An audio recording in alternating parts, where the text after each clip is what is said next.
माशाअल्लाह, सुभान अल्लाह, क्या कारीगरी है।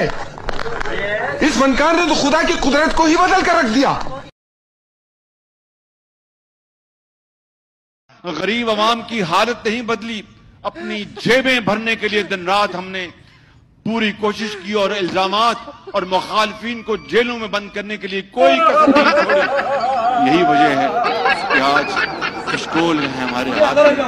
और जब मैं जाता हूँ दोस्त और ब्रदर ममालिक के पास, उनके सरबराह बड़े पुरजोर से रहते हैं, लेकिन मैं उनके चेहरे देख रहा होता हूँ कि वो शबाज शरीफ आगे हो फिर मांग फैसला करने की हमने इज्जत की जिंदगी गुजारनी है या फिर बेकारी की जिंदगी गुजारनी है। फैसला ये हुकूमत का सरबराह आज मैं हूँ, सबसे बड़ी जिम्मेदारी मेरी है।